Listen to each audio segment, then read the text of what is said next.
Welcome to the show. My name is Dean. Nice to see everybody. We've got a busy one today. Really happy that you're here. No intro today, apparently, but that's okay. Doesn't matter. We're here for you. Glad that you're here, and we've got a busy show for everybody.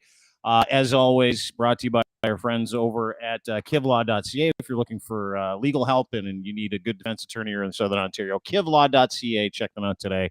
Not only can you go to kivlaw.ca, you can email Robert at kivlaw.ca today, too. Listen, you don't want legal stuff hanging over your head. You got to get rid of it. Robert at kivlaw.ca. If you're in Southern Ontario, the best defense attorneys you will find anywhere.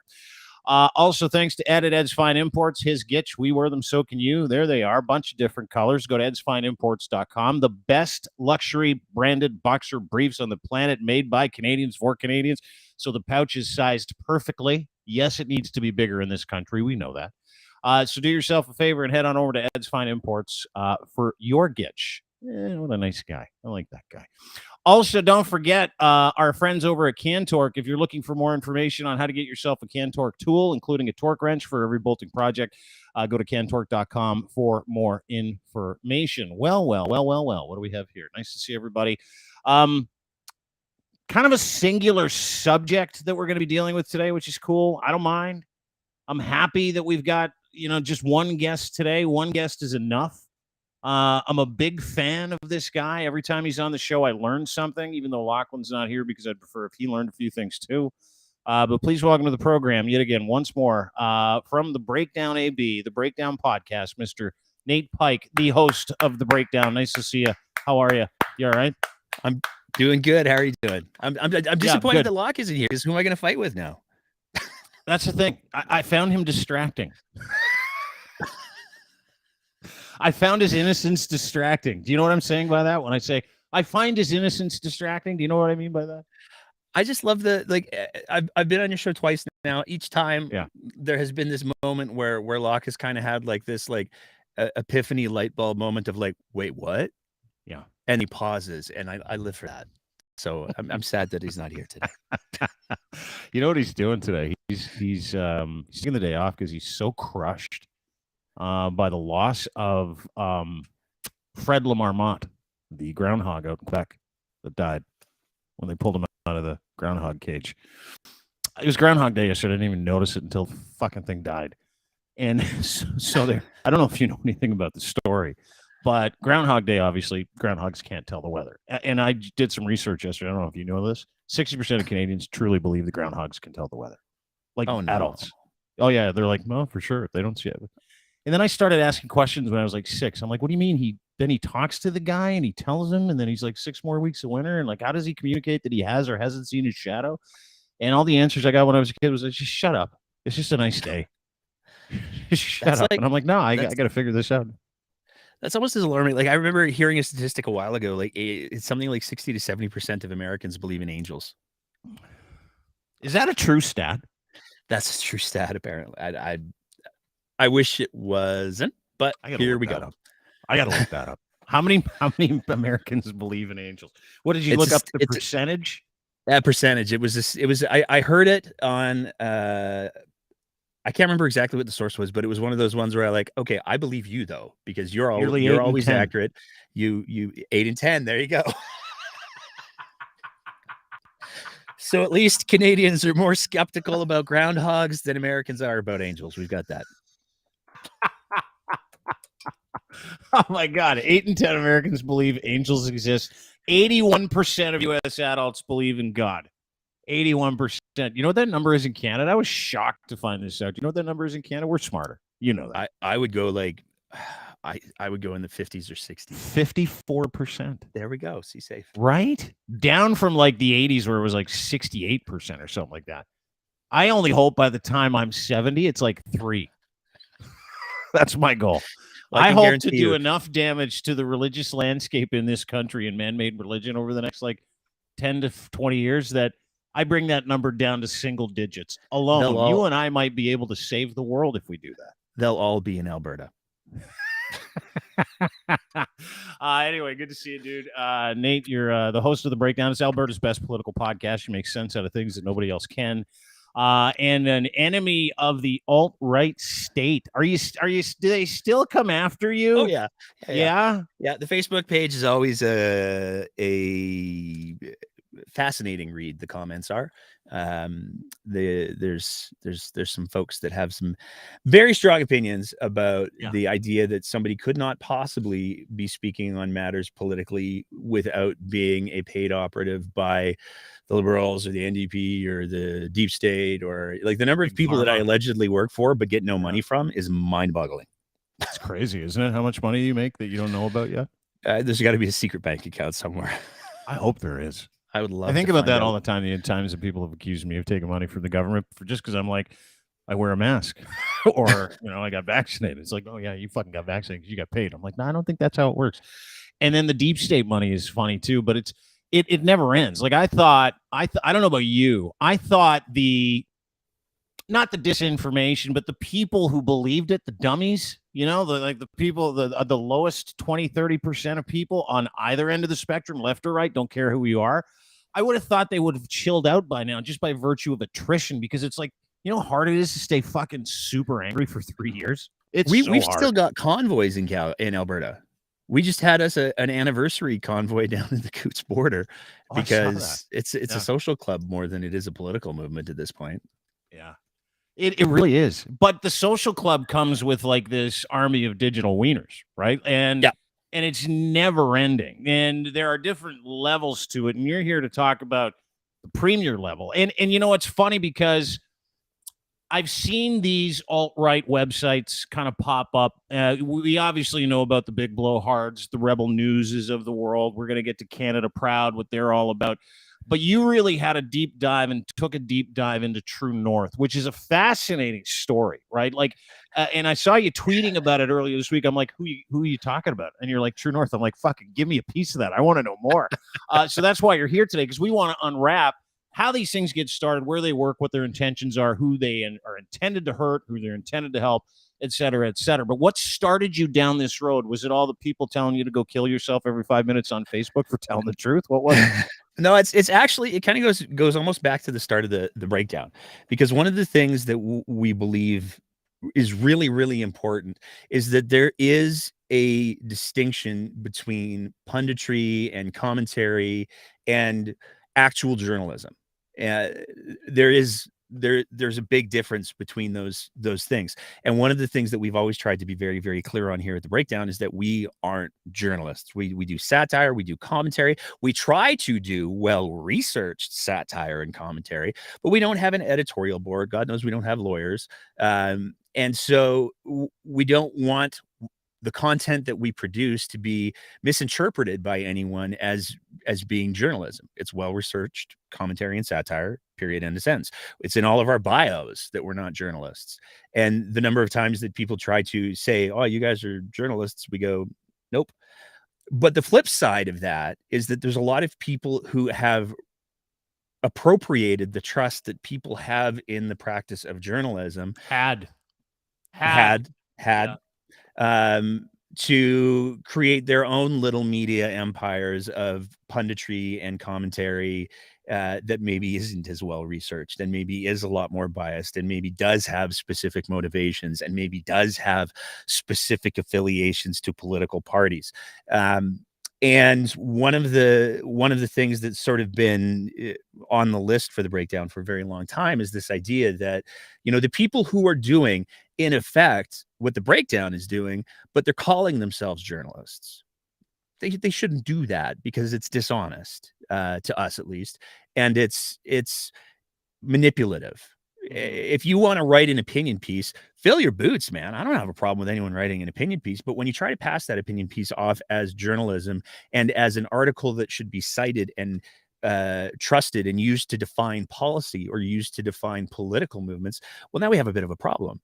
And that's just sort of been there. We were working on a piece with a certain rebellious organization for a while, but then we had this UCP leadership race in Alberta, and one of the things that we noted with the UCP leadership race in Alberta is this one particular right wing, unabashedly so, news organization called True North had pretty much what appeared to be unlimited access to Danielle Smith. And this is at a time when Danielle Smith was being extremely picky and choosy about which legitimate journalists, if any, that she was talking to. But the True North could get access to her immediately. And one of the questions that raised was like, okay, then how come? Why is True North able to access Danielle Smith so consistently, so reliably, so easily, when the person who's doing this writing is a relatively newer, younger writer? I'm trying really hard not to call her a journalist because I don't believe what she practices is journalism from a personal standpoint. She's a blogger. She's a blogger. That's what I call it. You know, like what you're doing is you're making a really succinct point. And it's going to lead into the rest of the conversation. I know it is. And the succinct point is this, is that every single time someone puts something out on behalf of a mainstream outlet, it's called journalism, right? And listen, there are a lot of people that do that are not journalists. Brian Lilly comes to mind. He's a radio guy with no journalism experience, and he's a fucking loser. And he lies, and he's literally living with Doug Ford's press secretary, which is where he gets all his information. So that's not a journalist, but he parades around as one. Right? That's tier one. Tier two are the rebels and the True Norths and the this and the that are using the name of True North and parading around and masquerading around behind this pseudo news outlet, calling themselves journalists. Also not journalism. That's what you're saying. Correct. Yep. Okay. Yep. Good. 100%. Good. We also not journalists. Oh God. Yeah. At all. In fact, I'm embarrassed. Anytime someone's like, you think you're a journalist, I'm like, fuck, why don't you call me a traffic cop instead? Usually I just send them like a screen cap of our bio and be like, just scroll up, man. Like it's right there. All you got to do is read. Yeah, all you got to do is read, you douche. All you got to do is read. Anyway, sorry, I didn't mean to interrupt. I just wanted to make a point.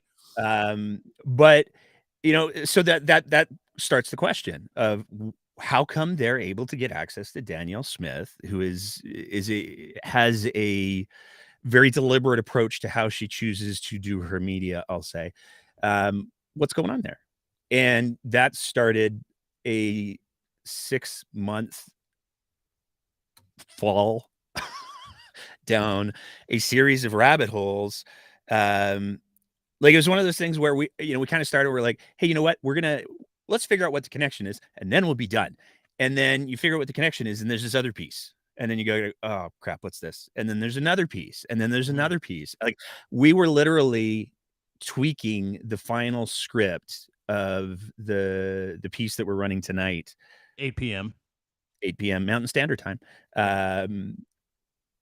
24 hours before the final filming of it. Because you were still finding shit out about True North that was so and we fucking weird. Going, man. Like it's such a bottomless pit. Like there's a reason why the show, the True North episode is just titled Really?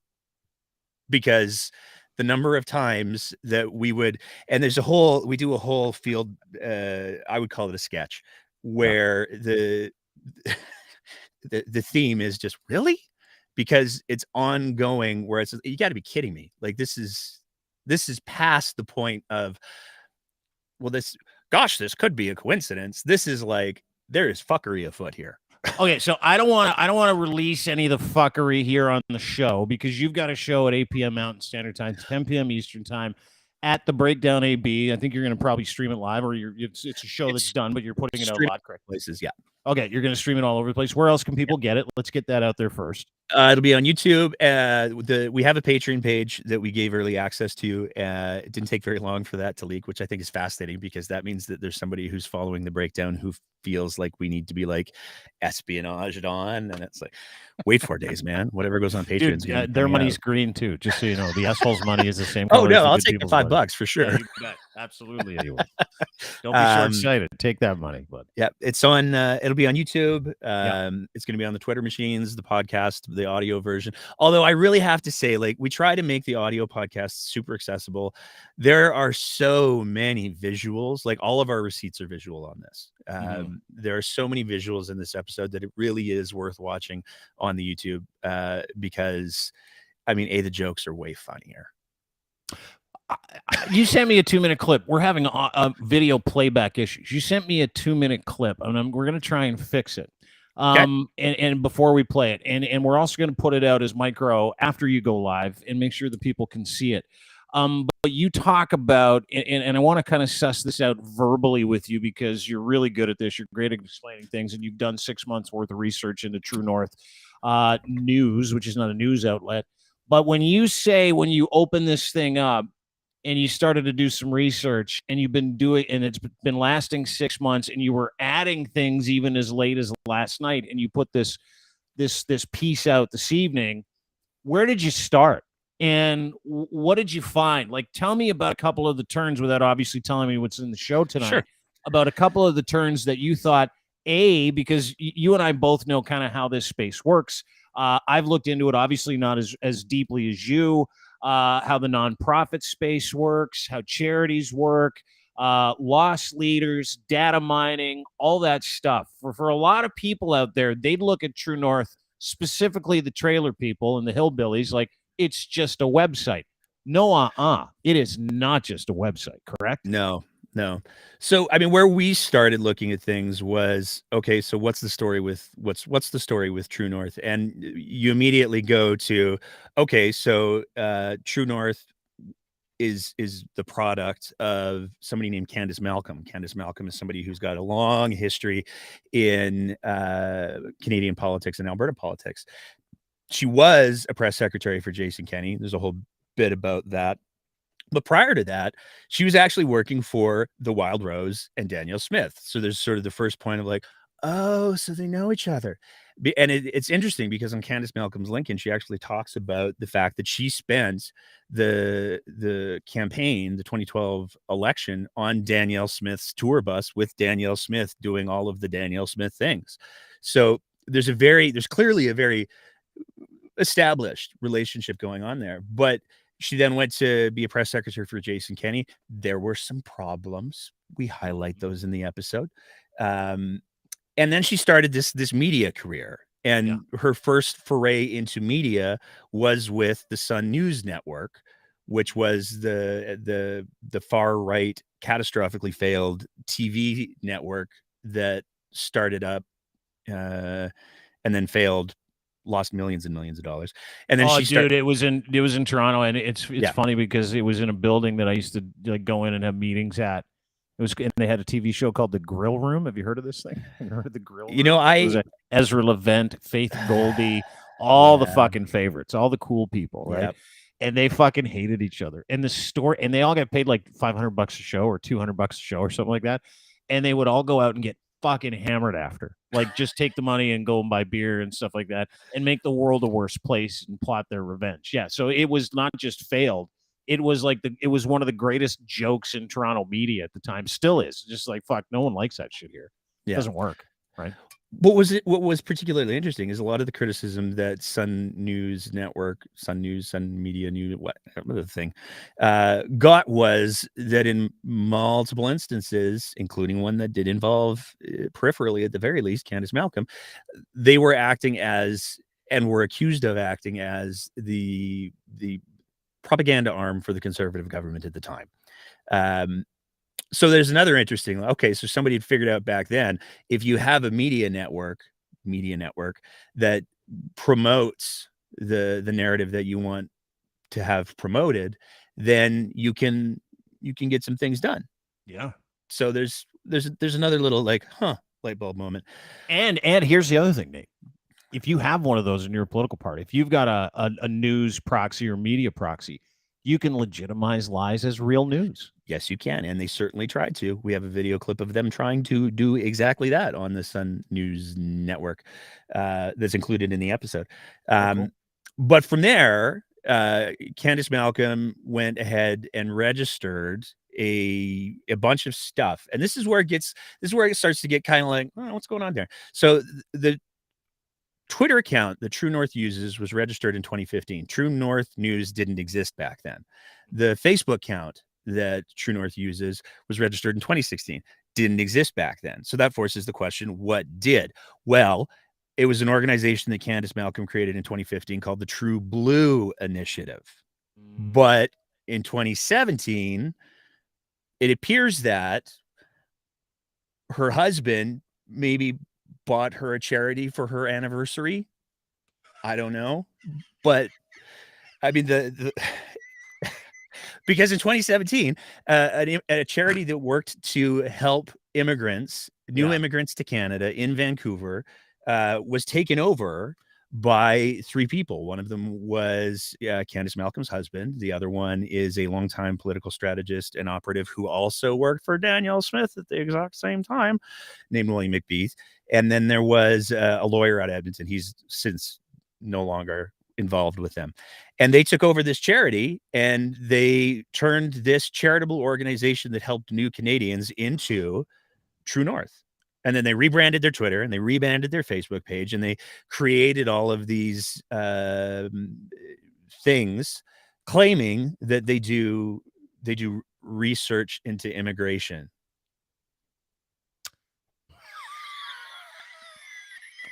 That's what they do. But it gets even wild. Not what they do. Sorry, go ahead. Yeah, go ahead. It's not what they do. But it gets even wilder. Yeah, because there's been a couple of news organizations. Press Progress, I would say, is a legitimate. They have an editor. They do stories that actually have research. They do their own research. Sorry, I just saw the comment. I love it. They do. Research. But Press Progress has done a couple of stories them over the last couple of years, dating back to 2019. And one of the things is you can't do journalism as a charity. There are some journalistic outlets that also have significant charitable endeavors that they do. And because of that, they're able to issue tax receipts for donations. Because a charity, as I'm sure you know, can receive donations not only from people, but from corporations. Yes. And that is the interesting part about almost all of these fake news outlets.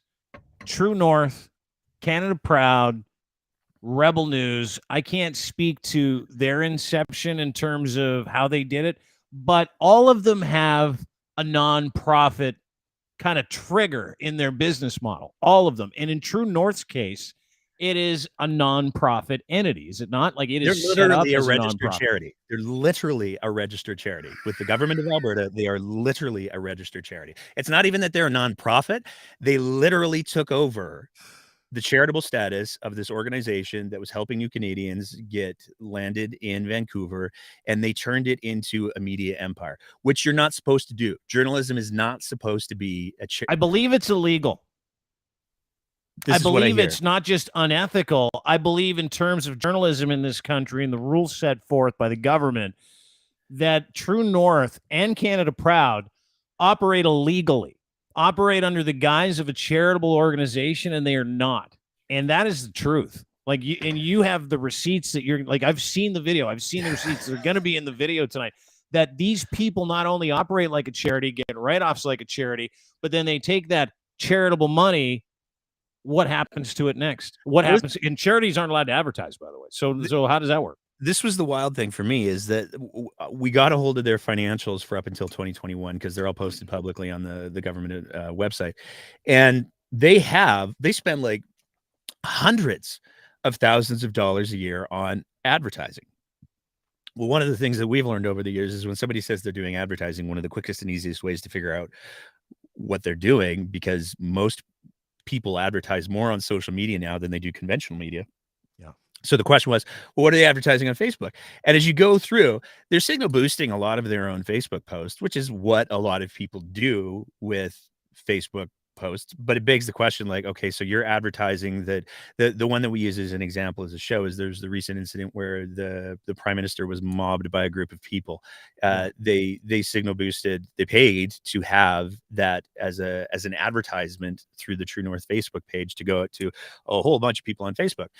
But as we scrolled down, we started to notice that there was this other thing that was being advertised, and these were petitions. And you've probably, if you spend any time on social media, you've probably seen the defund the CBC, sign here, leave us your name, and we'll collect your IP address and all of that. An email too would be great. And you know, there's lots of organizations that do those. The primary reason, a petition, an online petition, has all of the force and effect in the legislature or in parliament as a paper airplane that has been soaked in water for the last 20 minutes. It accomplishes nothing. They're not taken seriously. So online petitions are one of the great lies in that they're just data collection. So we're learning what people are angry about, what things, where they live, and we've got their contact information. And not just contact. See, this is a lot of people understand the data mining perspective of this business. And when I got into it, I just assumed, we're going to put out some stories. We're going to curate a podcast. Now we got like 100 of them and lots of stories at crier.co, which is now was deanblundell.com, now crier.co. And when we made that flip, and we're very much for profit, by the way, because we're not dicks and we didn't go out and skeeve a nonprofit name, business name, and then operate under that guise to present shitty information to shitty people to get a net result. But over the past, I would say 6 to 8 months since we've started to kind of move into crier.co, and after we launched it, one of the taps that people, investors, and people that we work with wanted to turn on was data mining. They want people's information. And and I've seen some of the clips that and unfortunately we can't play it today because our fucking video function isn't working. But long story short, I've seen the clips, and in the clips you lay out that data mining operation and how it works. And it's all there. Like all the receipts are there. When you actually go to True North, and you're going to be able to find your way because they will funnel you to a series of petitions that are not meant for a petition at all. They're meant to get your information, your email address, your home address. They're meant to get you fired up so that you partake in the great data collection thing that the Conservative Party of Canada is doing.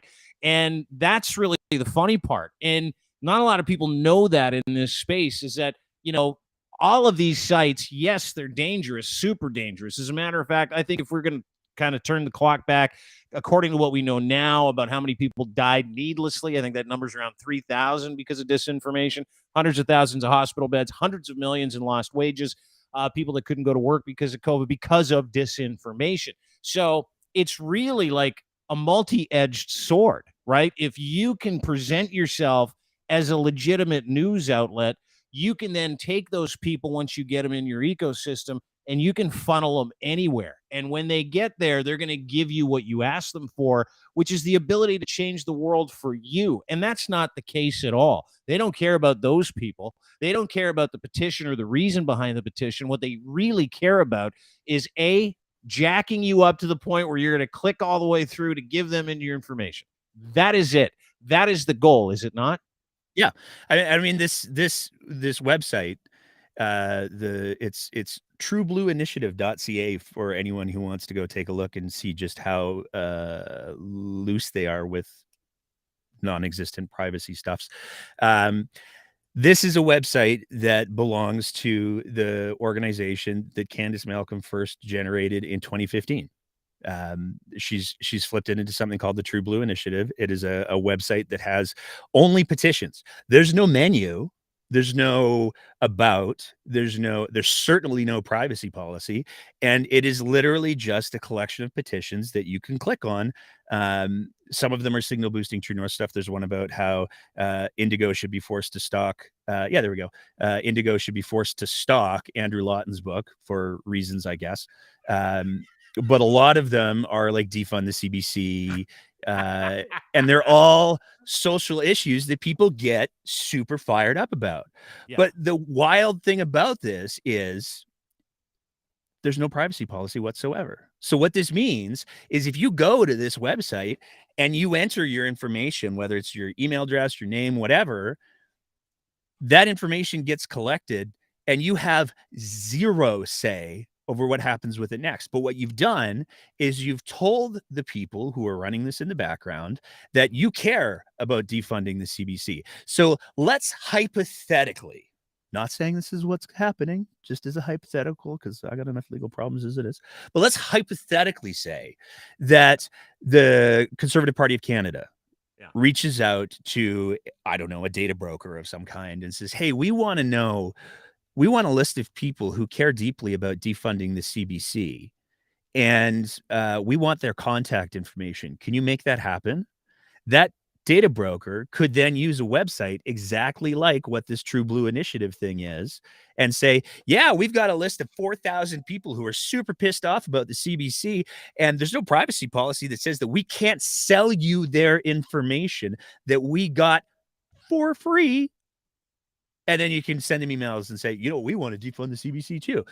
But the wild thing, excuse me, the really wild thing. Yeah. Yeah, it's like the whole thing is, like I said, we called it really for a reason. But the really wild thing is, walk it backwards. So we have data collection going on. What's happening with that data? We don't know. So whether or not somebody's collecting and selling it, whether or not the True Blue Initiative is turning that data into a profit, we don't know. What we do know is True North is boosting these petitions that are collecting this data. We do know that True North is paying for the advertising for this separate company to collect that data that they could be making a profit of. And we do know that True North is a charity that is funded by donations, that is signal boosting these charities that are data collecting for another company owned by the same person who's the editor-in-chief and founder of True North, who could conceivably be selling that data off. Yeah. And that's just one small piece of this incredibly complex, like the field piece is just, if you watch the field piece is all I'm going to say, because if you have any doubts as to just how incestuous this whole thing is, I challenge anybody to watch what we do in the field piece, where we go into downtown Calgary and visit the headquarters of True North, to watch that and be like, oh yeah, this is all super legit. What'd you find at the office? Well, okay, I'll give you a little free spoiler. Give you a clue. Yeah, tell me. There's no office. No shit. It's a UPS store that rents mailboxes. It's a PO box. It's a PO box. On their website, it's described as Suite 485.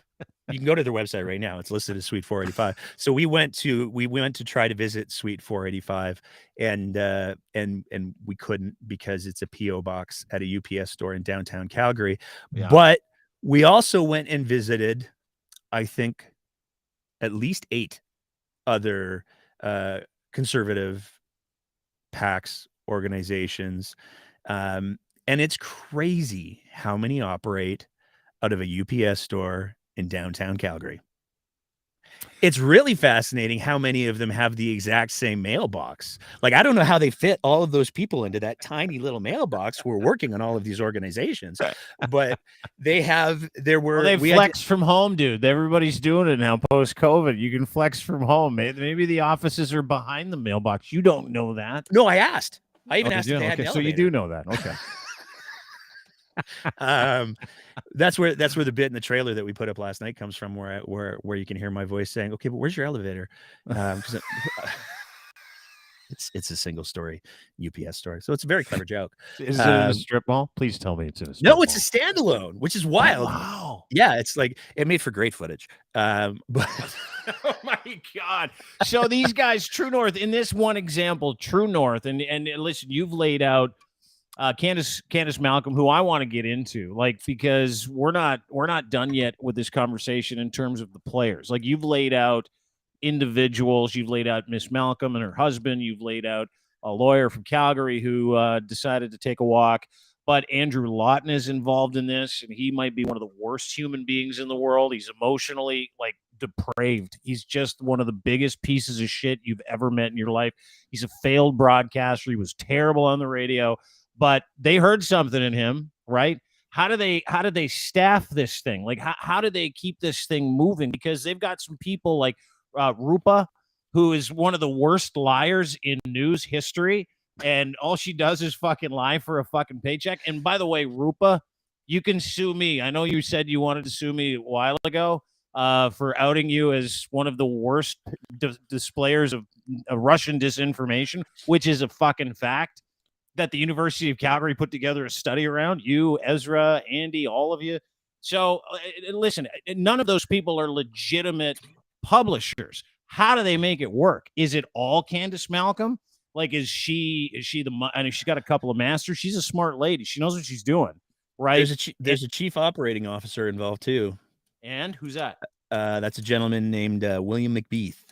It's cool. It's interesting because William McBeath is not only the chief operating officer of True North, which he presumably pulls a salary for. He also sits on the board of True North. He's one of the 3 board members of the registered charity that is True North. So I'm sure that that doesn't seem like a conflict at all. What a fucking guy. Proud Albertan. And he goes way back in Alberta politics too. So he's been involved in a couple of PACs that have tried to influence the outcomes of municipal elections. He was part of the Wild Rose, not only the political apparatchik, but he was a legislative employee with the Wild Rose. So there's a lot, like it's fascinating to see how many lines you can draw back to Danielle Smith and how many people started their careers in politics with Danielle Smith and the Wild Rose. And all of a sudden the Wild Rose is getting all of this. Like we took a look at one of the articles that they did just recently where they talked about the scandal that's currently going on with the interference with Crown prosecutors. The short version is there are allegations that Danielle Smith and her office may have allegedly attempted to influence Crown prosecutor decisions that were being made surrounding the Coutts blockade, as well as a bunch of other things. Yeah, based on her own words too, right? Like prior to actually she said it 3 times on video. Yeah, so it's not like it's just pulling it out of the ether. It's not like people are going, "Oh fuck, let's just accuse her of something there's no good reason to accuse her for, and let's just go back and get the 3 times she said it publicly that she wanted to pardon every asshole that decided to be a dick during the pandemic and got a charge for it," right? Yeah. So CBC ran a story where they said, hey, we've actually got some receipts here and we've got some people from inside the room who are saying this is specifically what happened. And Danielle Smith responded by saying, we're going to do a 2-day internet search or an email search of the entire Crown Prosecutor's office and everybody who's involved with her office. And that'll definitively prove it, except it won't, because it didn't include personal emails. So if anybody sent any personal emails, like let's say I'm a staffer in Danielle Smith's office, if I email a Crown prosecutor to their personal email, that doesn't show up on the search. They never publicly released what the search terms were. So whether or not they, our search word is influence. Okay, they didn't find anything. There were a huge number, long story short, huge number of flaws with the search. There has been nobody who knows anything about internet searching who said, yes, that's good. That resolves it. Thank you. Nobody said that. Everybody has been like, this is a dumpster fire and it doesn't prove anything. But True North ran the story saying, they did this search and Danielle Smith's been vindicated. And did we mention we should defund the CBC? I'm just shocked that they didn't include in their story. By the way, we've got a petition for that. So they have this incredible bias when they're reporting on Danielle Smith stories. They don't include any of the flaws, and they have a tendency of attacking the people who are saying bad things about Danielle Smith. So it's fascinating the interplay that exists between True North as a media organization, the people who work and run for True North or run True North, and all of their careers with Danielle Smith. Well, it's not just True North, right? Like, I mean, Brian Lilly was a longtime conservative operative, conservative lobbyist, conservative commentator. He now writes for the Toronto Sun, and the Toronto Sun is basically owned by the Conservative Party of Ontario. They just are. Everybody knows it. It's fucking a joke. It's misinformation and disinformation, but they do the same things that True North does, where they'll take a kernel of truth and then they'll offer this fucking weird narrative about what it really means in an affirming piece for their base, right? And if you know anything about this space, you are generally not going to be successful if you're delivering news of any variety, if you're not delivering it on behalf of a culture, right? It's just kind of the bottom line. It's the way that news is now. And we really try to stay away from it. Our biases will creep in, but those biases are about character generally. They're not about lies and about hypocrisy. They're not about political color, stripes, or people that you may know or like. but it does exist. People have offered to purchase us several times over the past 3-4 years. All of them came from the political left or right. Like, they don't care what we do. They care that we have lots of people looking and reading our stuff, and they care about what they can do with it after the fact, right? We've been offered money from foreign governments to run pieces. Legitimately. I'm not even kidding you. Nobody like, a guy will call money. you and he'd be like, "Hey, I'm Gary. I represent this group, and we want to advertise this piece that we wrote. We'll give you 10 grand to run it." And I'm like, "Who? What is this? Who is this? What is it?" "Oh, don't worry about it." And I'm like, no, I have to worry about it, because if I give that away, I'll never get it back, dummy. So fuck, tell me what you would like to do here. And invariably, it came from the Chinese Communist Party, and they wanted to run a piece on how maybe the Americans started COVID. Like, seriously, that's how this whole space works. But in Canada, and I'm not kidding you, it's no, fucking I know, for real. I know. It just. And a CSIS guy told someone I know, he's like, "Well, then Dean's the most honest person in Canada, because like 70 to 80% of news outlets in this country take dirty money for dirty narratives." However, True North is dedicated to it. Rebel is dedicated to it. Canada Proud is dedicated to it, to that point where, I don't know if you mentioned the Justin Trudeau mobbing down in Hamilton last week. Canada Proud helped facilitate that.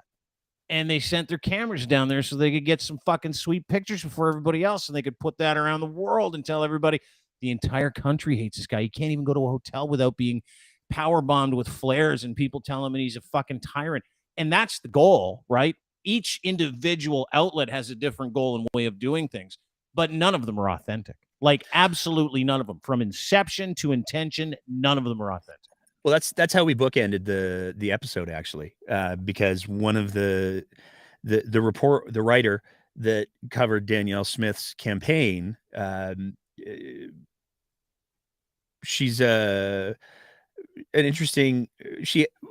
Let's go with, I find her principles to be very erratic, is how Nate would position it, as an opinion and not a statement of fact. Would I say she's valueless? She's a valueless human. Would I say that? I probably would. I don't know. Well, let's find out.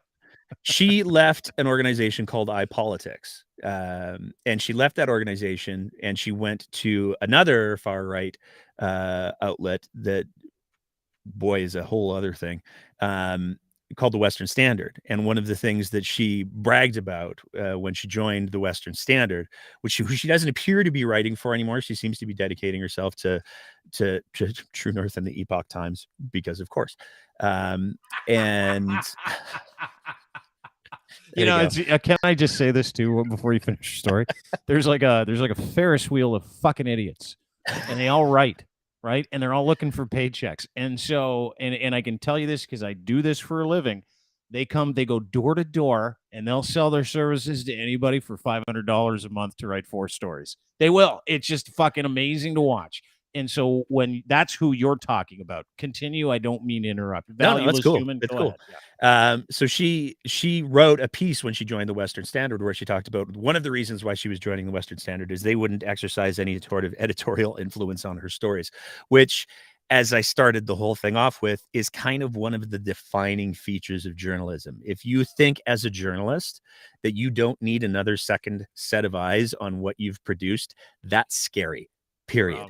But she talks about how, there's not going to be any sort of editorial influence. And also the Western Standard doesn't take any federal money because they're above that sort of thing. They're not going to be influenced by the liberals and their media bailouts. The Western Standard refused the bailout. I don't think they refused it. I think they applied and didn't get it, but that's neither here nor there. That's a true story. They did apply and didn't get jack shit because they're like, you're not fucking real. Yeah, go ahead. I know all about Mr. Fildenbrand. I know about how he rented out his fucking his government paid condo for as an Airbnb so he could make a little extra cash. He's the editor at owner and editor. Owner and editor, and I know how he sat in his underwear on his back porch and shot a deer, out of deer season with his gitch on. Might have been hammered, I don't know. He's just a terrible fucking idiot. He's just an agent. That's all he is an agent to the conservatives. But anyway, go ahead.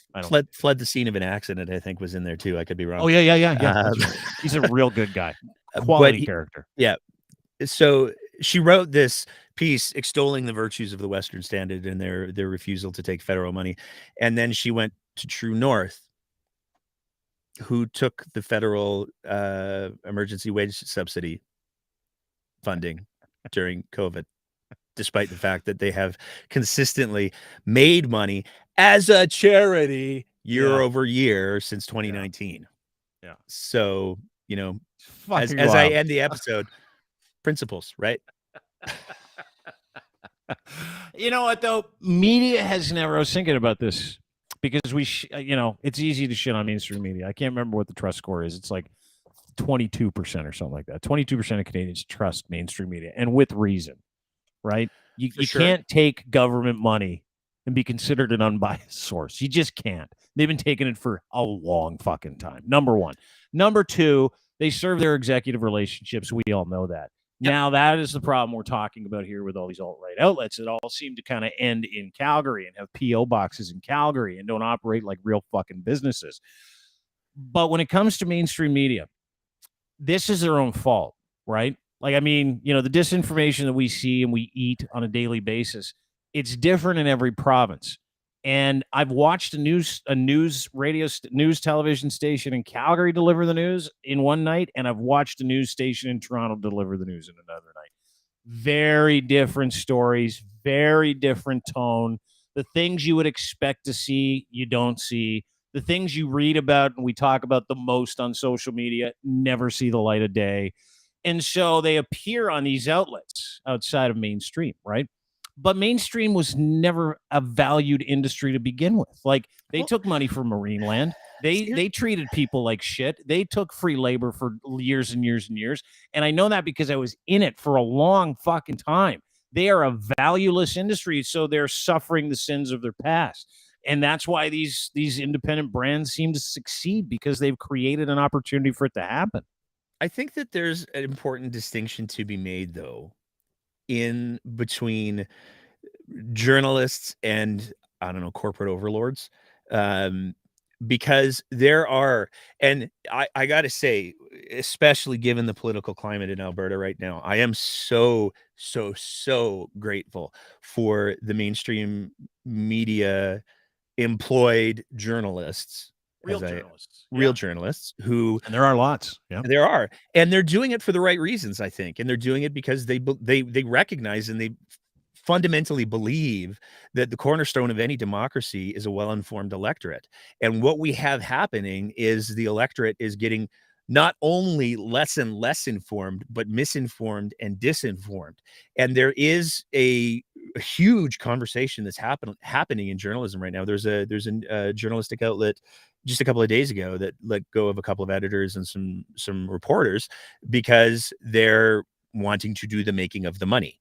And this is where that conflict exists, because you have journalists who want to tell stories honestly, authentically, without influence. And there are some outlets that will allow for that. I mean, I take a look at the migration of people like Charles Russell to the Tyee. And a lot of people view the Tyee as a left-leaning thing, sure. But Charles Russell's reporting has always been really good. And he's really awesome. Thorough. He is so detail oriented. He researches better than anybody. The Tyee is a wonderful outlet. They do a great job. Yeah. So there are outlets that are not, how can we make the most money the quickest? But they're few and far between. And when we're talking about major media organizations, Hoffbell, that the primary motivating factor is not, we should keep our electorate informed with actual information so that our democracy doesn't fucking crumble. When that's not the primary motivating factor, and it is money, then yeah, you get the dumb stories and you get the biased stories and you get the stories that are for sale. And I will say, as much as, the journalist side, the stories that came out over the last couple of weeks in regards to Daniel Smith and the influencing the prosecutors, those came out of the CBC. Those came out by journalists whose integrity and quality of work is second to none.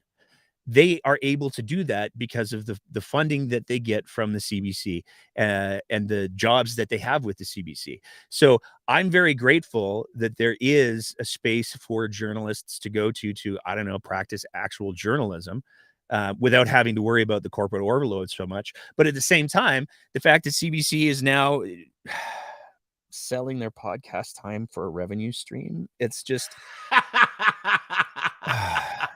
like, you got to make money, man. You got to keep the lights on. But hey, listen, they get a few billion from the government to do that job. But tell the truth about it. Like, that's the thing to me. If you're going to do editorial, if you're going to do advertising, I don't have a problem with that, because bills got to get paid. I totally get that. I mean, you and I were having a conversation about advertising before we went live.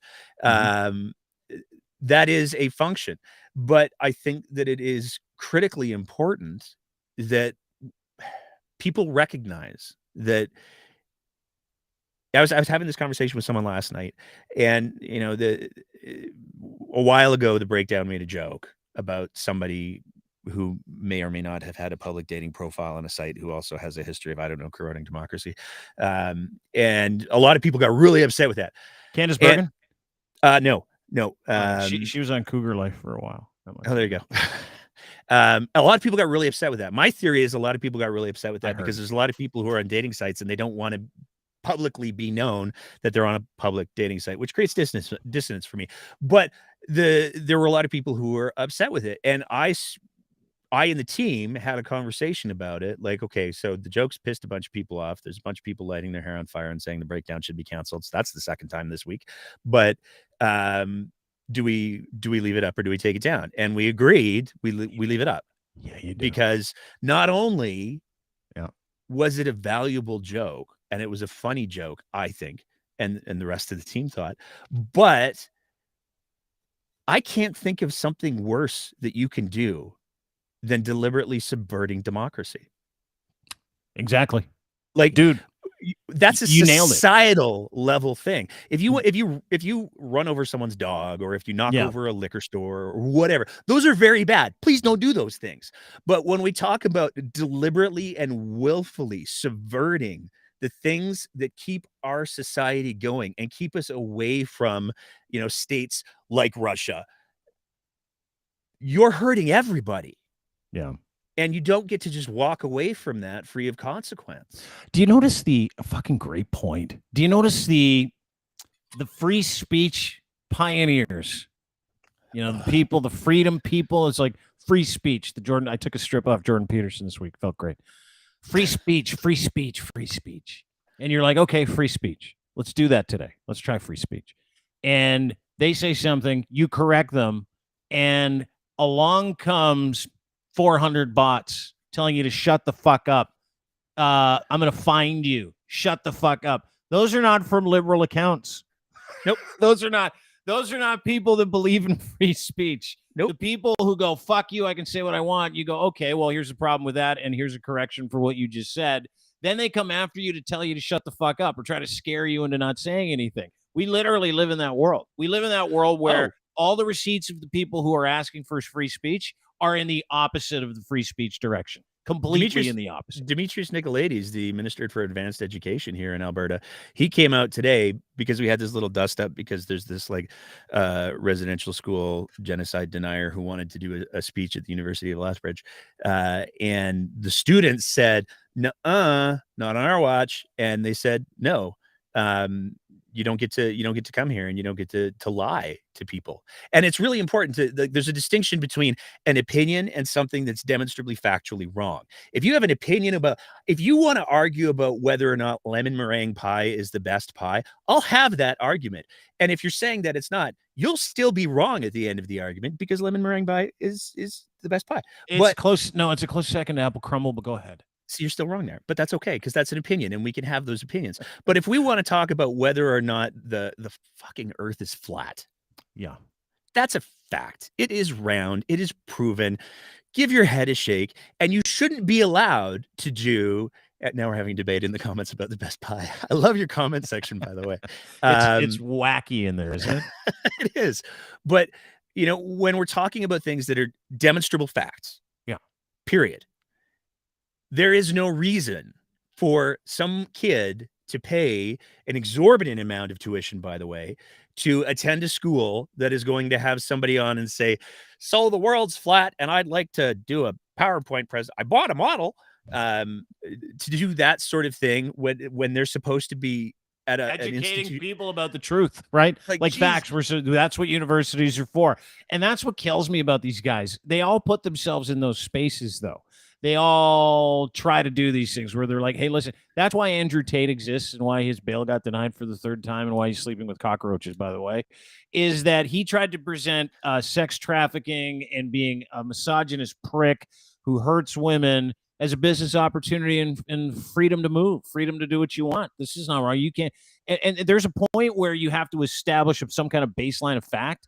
And whether or not it's in the news, right? Whether or not it's in the news, we all used to be able to agree on when someone got caught, right? We always used to be able to say, he got caught.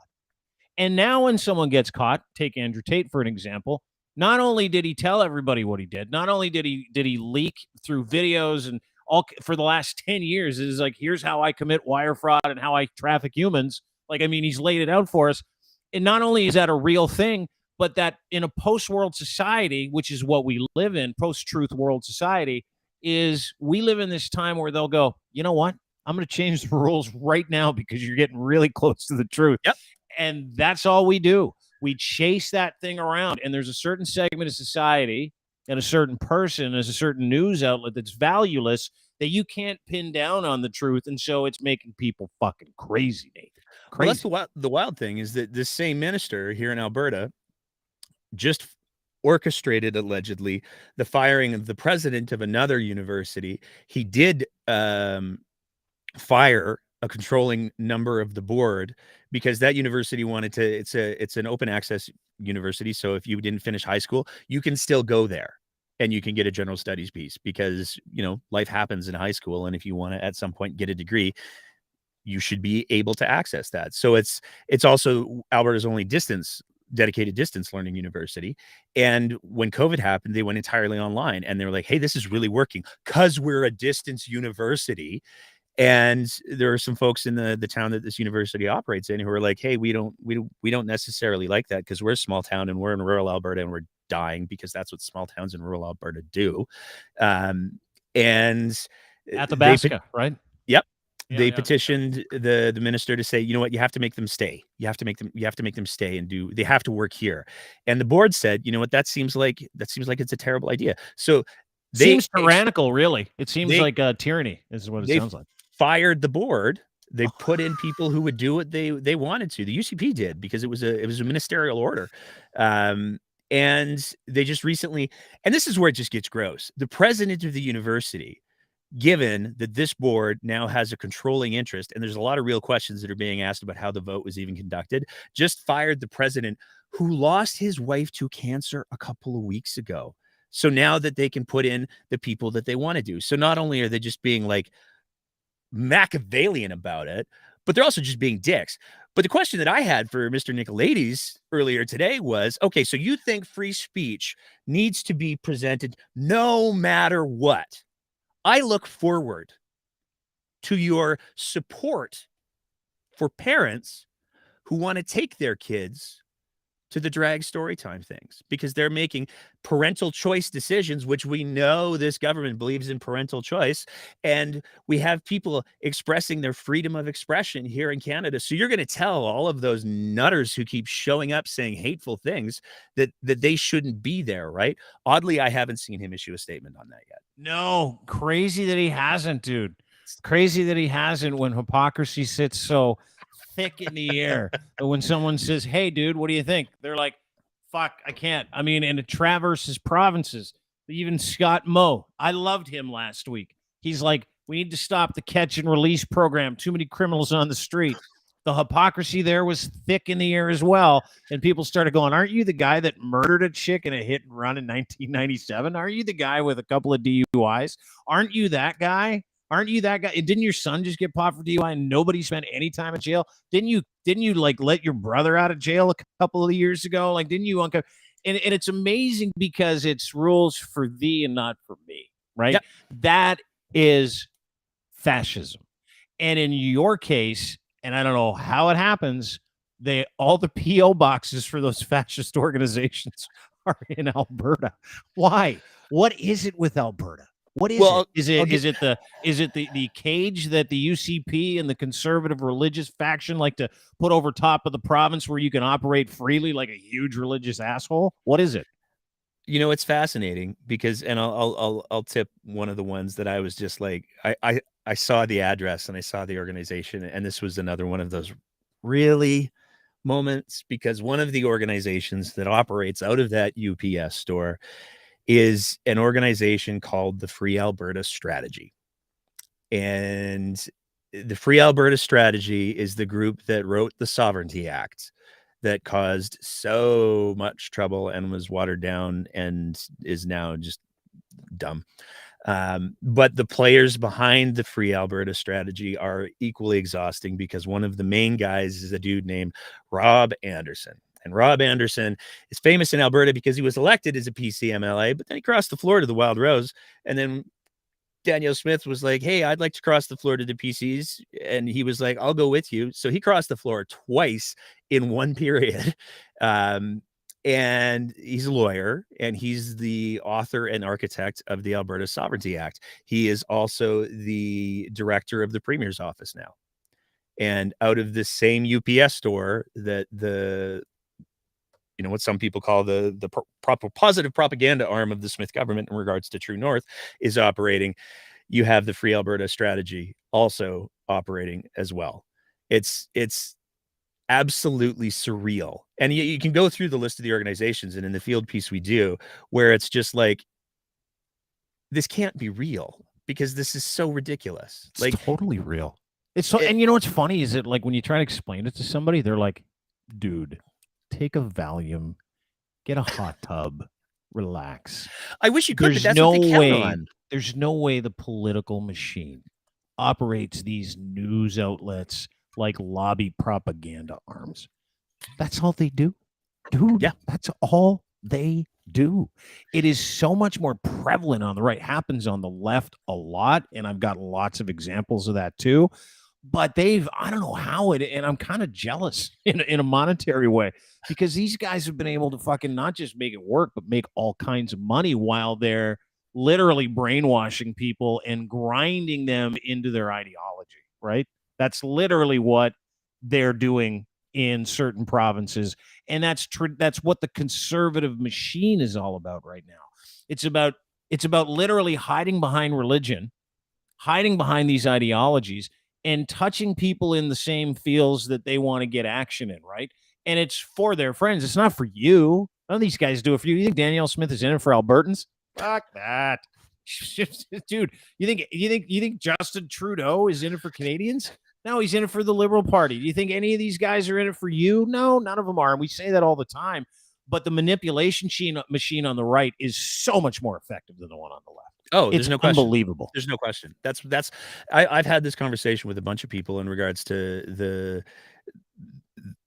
the left, progressives, whatever you want to call it, are so far behind conservatives in regards to the media machine and the manipulation and the information control. Like, it is fighter aircraft versus people on the ground with rocks throwing them up, and a lot of them are landing on their own heads most of the time. The difference is absolutely night and day. But the thing to me, and this is where, when people are like, Nate, you're drawing you get the GIF with the guy who's like doing that thing and he's pointing at the wall with the string and everything. Yeah. This isn't interpretation or misinterpretation of scientific fact. This isn't COVID conspiracy theory. I'm not a geneticist. I'm not a virologist. If somebody hands me a paper that is like thick and deep science in regards to protein spikes or fucking whatever, I'm going to hand that to someone smarter than me and say, please tell me what this means, because this is so far out of my depth. This isn't that. This is, look where they're asking you to send the money to. Gosh, a lot of these places are the same thing. There's no interpretation that's required. It's literally, hey, That's the same address. Hey, that's the same post office box for some. Hey, that's the same post office box for these ones. Why are there 2 post office boxes feeding like 12 organizations? Why is that happening? I have questions. That's it. Yeah. It's you ask not, some questions. No, but you ask, you're doing your due diligence. You're asking these questions. And why I wanted to have you on the show today was to talk about the fact that you're looking into this when we just accept these people as bad, right?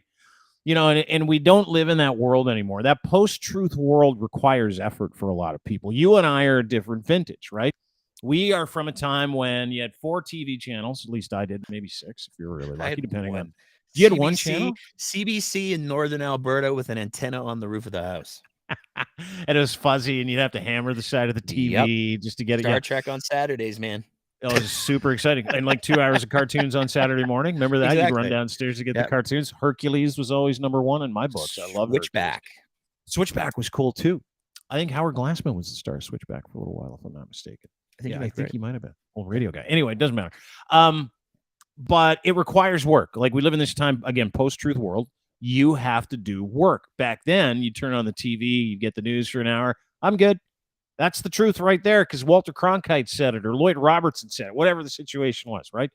Now, we have hundreds of those on your phone, easily accessed from anywhere, that are doing the same thing, and we're still hardwired to believe that the things that people present us are true, right? And I cannot tell people this enough. Media literacy starts with you. Like, it starts with you, and you're not going to like the answer as to how to fucking figure out what's true and what isn't.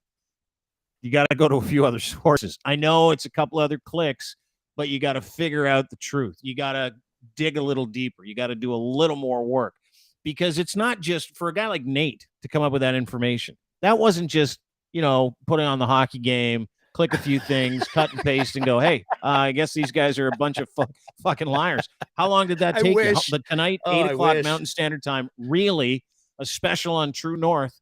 How long did that take for you to put together, and on top of it, cut off because you couldn't go anymore? You had a deadline to meet. You could still be researching, right? I literally started it 6 or 7 months ago. I don't want to think about how many hours went into it, because I'll cry. Here's the to add to your point that you were just making there. Here's one of the other things that I think in regards to media literacy that people need to be asking.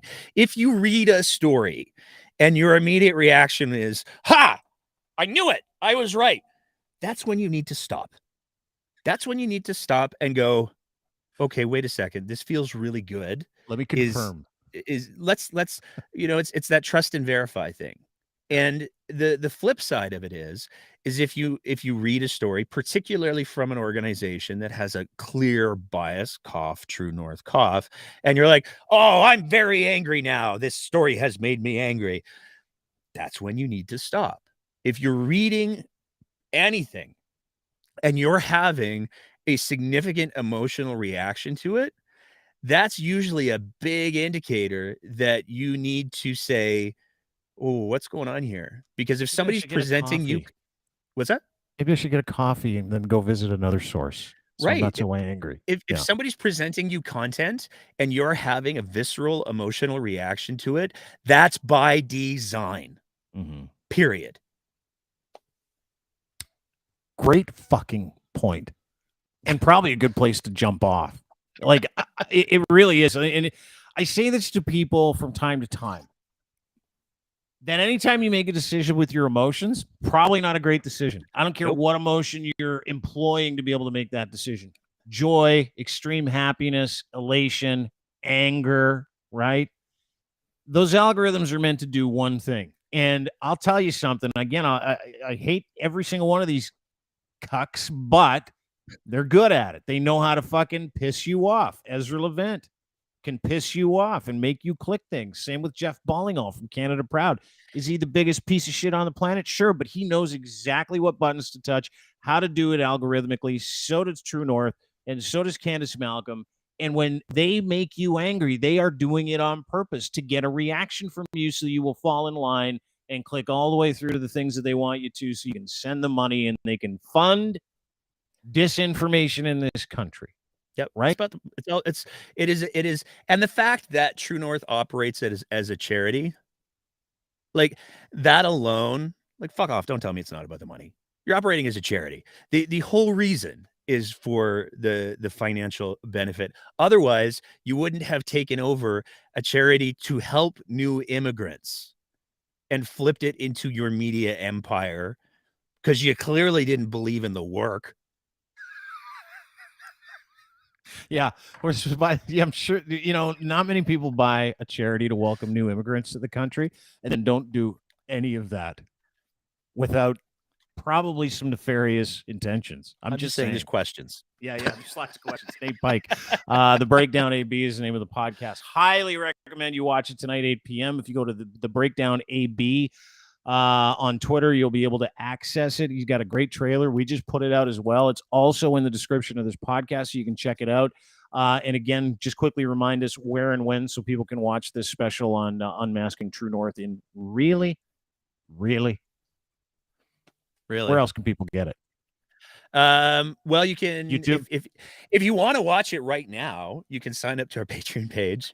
Do it, dude. Sell yourself. It's fucking awesome. It's incredible. I've seen parts of it. Your Patreon. What is it? Give us the name of the Patreon. It's www.patreon.com/thebreakdownab. And if you go on there, we post everything, all of our anything that's not a live broadcast. So we do interviews. We've got another one coming up next week with somebody who's talking about royalty review here in Alberta.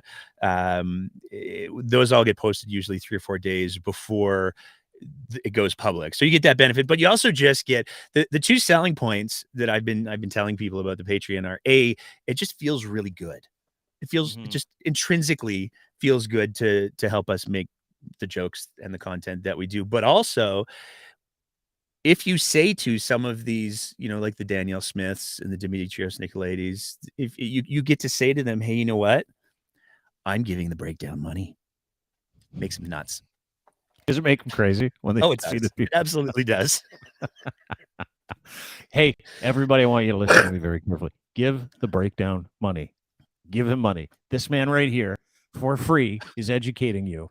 And if you want to do two things, A, hear the truth about what's really happening in Alberta and what's going on with alt-right news and disinformation, that's your guy, Nate Pike. He's my friend. I want you to give him all your money. I want you to give him money you don't have. I want you to give it on an ongoing basis because we need to prop up real journalism, not parading around as fake journalism in this country. Listen, we're not journalists. Changed. I know we're not journalists, but we're actually people that give a shit about you and your state of mind, and that's why we do this. We try to, cut through and explain things to you and put it on a plate so you can go, oh, fuck, now I know what this is. Now I'm never going to read them again. And we're going to do that time and time again until you people get it. So the only way to do that is to support people like my friend Nate. Patreon/TheBreakdownAB, correct? Where you can get it. All right. Make sure you do it anywhere you get your fine podcast and his YouTube channel. 8 p.m. tonight is when it's going to air live. But if you want early access to all this incredible content, his Patreon channel is great. Good to see you, my friend. You look well. Thank you so much for having me on, man. I really appreciate it. And I really enjoyed today's conversation, for the record. It was fun. I did too. You know what? I miss Lachlan. He's on I can just say this out loud because he won't care. A sex trip with his wife, who's been married 30 years. And I'm like, what do you practice those? Like, is that one of the things? She goes, yeah, it's a pretty stressful time in my life. I got to tell her that that's what's going on this weekend. I'm like, oh, I guess so. When you've been married like 35 years, you got to like make an appointment for that kind of stuff. But he'll be back next week. And tell him I say hi. Tuesday. I will. I miss him too. You know what I missed is him hijacking this to talk about bike lanes and transfer payments. I really did. Anyway, great to see you, Nate. I'll be watching tonight. Thanks so much for spending some time with us today. Talk to you soon. Nate Pike, the Breakdown AB, great podcast. And we're not journalists. He makes a great point. I didn't mean to insult him at the end by calling him a journalist. What the fuck, dude? We were doing so good, then you called me a fucking journalist. Sorry, buddy. I didn't mean to. More people should be like him, though. That's where you figure it out, right? That's what I love about these times. Like, everybody's like jacked up over where we're at in terms of division. But in times like these, certain people decide to reach deep down into their pants and pull it out. Nate's one of the guys. It's incumbent upon all of us to fill those gaps and tell the truth. Make people a little less afraid to stand up for the right thing. Because listen, the wrong thing is not an alternative opinion. It's not alternative fact. You don't get to be wrong and go, that's what I believe, so it's right. No. There's a baseline for wrong. Lying is wrong. True North lies through their dicks. They do. And that sweat hog they got at the head of it, this Andrew Lawton guy, he's like one of the biggest misogynist, Islamophobic pricks I've ever met in my life. Never even met him. And yes, Andrew, you know you are. There's lots of receipts of that out there too. In fact, audio of it when you were at that radio station in London, shitting your pants in the midday slot. I can't do radio. I'm terrible. So what? Someone came up to you and was like, hey, do you want to run this lying news outlet full of fucking creeps and weirdos? He's like, please get me out of here because I'm terrible at this. It's what you are. It's what they all are. Same with Ezra Levant. Failures that were given other opportunities that are duplicitous. Those aren't really opportunities. They're just duplicitous dicks. That's all they are. You know that. And then when some of you guys you're going to hit me up. I know a lot of people who hate me watch this too. It's the best. You're going to go, oh, you think you're better than that, huh? Yeah, I am. Like way better than that. On my worst day, I'm better than that. Because I'm one person, right? Just one guy all the time. And why am I that person? Because I want to be happy. I'll tell you what's going to happen with everybody over at True North and Rebel. They all flame out. They all, drinking problems and fucking criminal history out the arsehole. It's why they hire those people, because they'll do anything for money. Rupa will do anything for money. Anybody who writes for those shitholes will do anything for $500 a month. They'll write anything you want. Questionable animal porn haikus, $500 a month, they'll do it. Want them to race bait, and they'll do it. $500, it doesn't matter. They do whatever you want for $500. They have no soul. They're valueless people. That's what that industry is, kids. Feels good to get that off my chest. Anyway, no extra today because the audio video aren't working. Again, it's probably something I did. However, it's Friday. Have a great day, great weekend. We'll see you Monday. And we're psyched. We got a busy week next week as well. Spenny will be back next week. That'll be fun. We're going to talk Pink Shirt Day next week. Way for you to end bullying. Something I don't mind doing from time to time if the moment's right. I know a lot of people are like, we got to end bullying. We got to end bullying people who don't deserve it. We got to up the bullying people who do deserve it. And I do believe that. That's what makes me so happy. Schadenfreude, world's greatest emotion. Anyway, have a great day. Thanks to our friends at kivlaw.ca for making this possible. Again, if you're in trouble, any kind of legal issue that you've got going, they've got a ton of different practice areas. Doesn't matter what it is, Securities Act stuff, real estate stuff, civil claims, any offense that you have, impaired, assault, doesn't matter, white collar stuff, any civil litigation, or if you're in trouble, this is your go-to. My friend Rob, he's the king. His name's Rob Kivlikin, and you can email him personally, robert@kivlaw.ca. If you're going through something, don't go through it on your own. Protect your freedom, get your life back. You need incredible criminal defense lawyers to defend yourself, no matter what you've been charged with, and these are the people that I would send my friends and family. Kivlaw.ca. Go there today, robert@kivlaw.ca as well. Cantork.com. These guys make the best torque equipment you've ever seen in your life. Torque wrenches for every bolting solution. And if you're sitting there in the podcast, you're listening to this in the oil sands, and you're like, my God, I don't have a bolting solution, loosening or fastening solution for this. They do that. Doesn't matter how big it is. They make beautiful torque wrenches, very hard-working equipment made in Canada by Canadians for Canadians and for people around the world. They are trusted by industry the world over because nobody makes torque wrenches, hard-working, beautiful torque wrenches like my friends over at Cantork, Colin Livingston. Make sure you get a hold of him today. Go to cantork.com for more information. Railroad, nuclear, mining, heavy equipment, they got it all. They'll make it for you, or they'll find you a solution that they already have in stock, and they'll also repair your stuff too. Don't forget, keep calling to my friends at Cantork, top of the list if you need any help there. Cantork.com. Click through today. And Ed at Ed's Fine Imports is Gitch. We wear them, so should you. Luxury branded underwear, boxer briefs, black, red, purple, orange. Pretty sure he's got yellow in now too, but it's kind of a weird yellow. It's like a canary yellow, if I'm not mistaken. Doesn't matter. What matters is you need to get these on your body, fellas. Ladies, your boy will look good in these too. Your young man, your old man, any man in your life that wants the best pair of underwear made for Canadians by Canadians, GITCH3 is your promo code. Pop it in at checkout at edsfineimports.com. You will get a free pair of underwear sent to you. If it's free, it's for me. Go to edsfineimports.com. Proudly sponsored by GITCH, luxury branded boxer briefs made in Canada for Canadians. Well, that's it for us. Have a great day. See you Monday.